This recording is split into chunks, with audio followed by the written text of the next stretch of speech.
back with me now with their reaction is this evening's political panel. Arshi Siddiqui, Democratic strategist and founder and CEO of Bellwether Government Affairs, alongside Republican strategist Lester Munson, principal of the international practice at BGR Group. Lester, we have heard not just from the defense secretary, but repeatedly from the president, the notion that we are winning this. Yet have they made a proper enough case to the American people as to what exactly it is that we're trying to win? Well, I do think there's been at least a couple of different explanations. But I think at heart, the message has been pretty clear through all of the statements President Trump has put out and some of the stuff he's done live, where he has discussed the open hostility from Iran against the United States going back to 1979. They've killed Americans any number of times. You go back to the Marine barracks bombing in the early 1980s, to the use of IEDs against American troops in Iraq in the early part of the 2000s, which was extensive and very significant, to their support for Hamas, Hezbollah, and the Houthis, all of whom have targeted Americans at various times, including during the October 7th, 2023 attack on Israel, where some Americans were killed and taken hostage. So there is a terrific case that Iran has brought this on itself. There's no doubt that on Saturday morning, it was an opportune time for the U.S. to strike. We had all of the bad guys in one room at one time, and we knew where they were, and we got the result we wanted. So I think at the end of the day, when you pull back from some of the splitting of hairs, the explanation is actually pretty solid. Okay, so if that's the case, I wonder, Arshi, if you feel free to agree or disagree, but how you think this ultimately does play politically at home, when we know, at least polling has consistently showed us, that the vast majority of the electorate is still very much concerned with domestic affairs and the own costs that they're facing, and this potentially risks running up some of those costs. Absolutely, because you referenced that there is going to be a supplemental. This is going to cost a lot of money. It's already costing a lot of money. But just taking a step back, I mean, there's no love lost. There's bipartisan opposition to the Iranian regime. No problem. So if everything Lester is saying is true, then why didn't they come to the Democrats? Why didn't we have a strong rationale and showing? Because right now, the rationale changes depending on who you ask in the administration, one. And two is the story, as it continues to change, there's no strategic roadmap going forward. And so I think for Democrats, the question becomes this is in direct contradiction of the president's campaign in terms of his priorities. And, you know, we have tariffs increasing this week. We have the Affordable Care Act subsidies that were not addressed. So across the board, American families are paying the price, whereas there's a juxtaposition between that and what we're seeing abroad. Well, and so as you make reference to the idea, and Lester, you kind of spoke to this too, about the timing of this, that the case was not really adequately made in advance, certainly not to Congress and not to the public. Your point was that the time to strike was now. They didn't have time to make the case.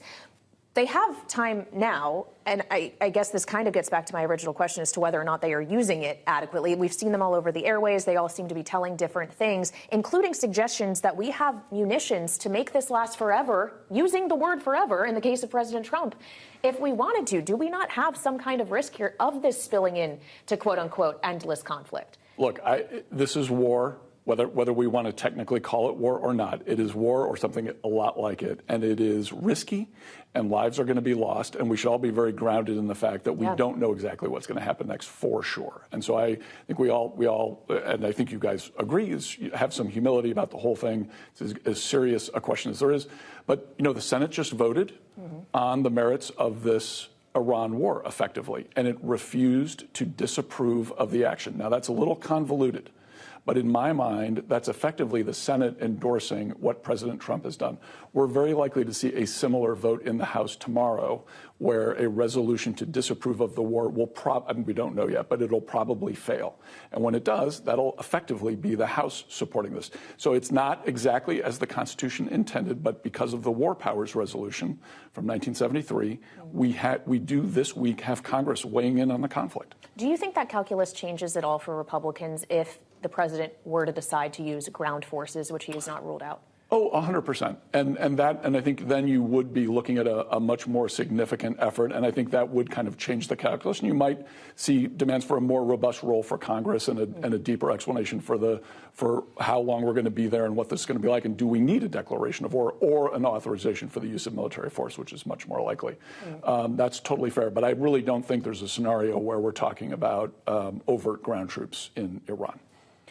Well, as we consider the different scenarios here, and Lester referred to this, as did you, the idea that we might need more money if this is going to carry on, that a supplemental request could be made to Congress. Do you see a world in which there could be Democratic support for that, A, because that money might go to getting those stranded in the Middle East out of the Middle East in terms of Americans, but also because we're expending a lot of our munitions, a lot of things that are supposed to provide security to the United States and our defenses. And if you're going to need money to replenish that, would Democrats be voting against making sure America is secure if they don't? Yeah, and Kelly, I think that's why this time period is so critical in terms of the president and the administration making his case to Congress, because obviously we're in this now, and the stakes are high, and this is Iran. And it's Iran in a very complicated region where there's all sorts of ripple effects.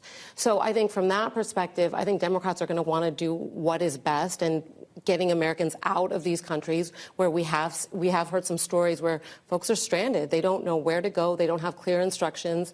And but on top of that, there are a lot of different other ramifications. There's also ramifications on other threats around the world. And where does this depletion of munitions, what type of position does that put America in? So there are a lot of different moving pieces here. And that's why I think for the administration, really, it might do some good to take a pause and really have some more robust outreach and discussion with Democrats, because ultimately this is a question of national security, and this is a question that should actually transcend politics and really go to the heart of our national security as a country.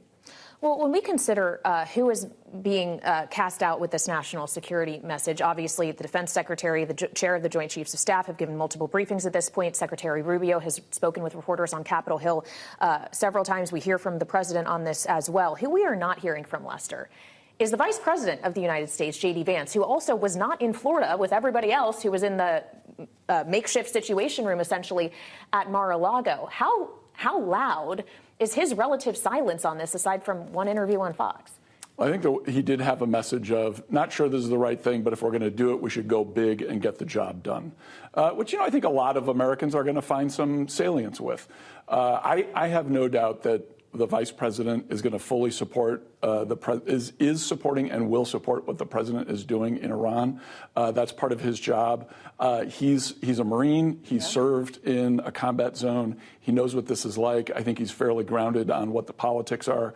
And I'm willing to give him a lot of grace here. He is all of those things. He is also seen as a potential 2028 contender, Arshi. And I wonder how much you think that this entire situation in the Middle East makes that more complicated for him.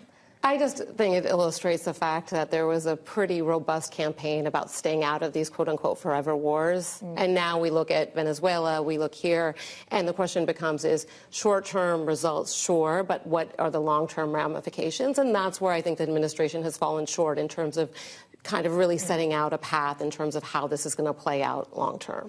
Well, and this was something the Congresswoman was speaking about with me just a moment ago. You were talking about how we're messing with the definition of war here, Lester. Are we also messing with the definition of what America First is? Well, I think the definition of America First has always been kind of flexible. Sure. I think it was even John McCain, who's supposedly, antithetical to America First, was a nation first guy. So there's room for each politician to define that themselves, much like MAGA, Make America Great Again. What does that mean exactly? Folks can kind of define it. It all sounds very nice. You want to dive into the details, but I think on Iran, on this forever wars issue, in Venezuela, basically we saw a conflict that lasted about 4 hours. Yeah. In Iran, I think we're going to see something that maybe lasts for 4 weeks, maybe 8 weeks. Those aren't forever wars. Now, you may want to debate what are the merits of putting Delcy Rodriguez in charge of Venezuela, or like kind of the Persian Delcy in Tehran, whoever that may end up being. But I do know this. Right now, it looks a lot better than the Afghanistan and Iraq model, where we spent trillions of dollars, spent a ton of blood, and were there for 20 years, and it didn't exactly work the way we wanted. But we have the Maduro regime still in power in Venezuela, so... But we also have a Venezuela that is much more amenable to U.S. national interests. We're going to have to get into the Venezuela debate another time, because unfortunately we're out of time on today's show. But great stuff from both of you guys. Thank you so much. Arshi Siddiqui and Lester Munson, my political panel this evening. Thank you so much. And of course, for more coverage of the ongoing conflict with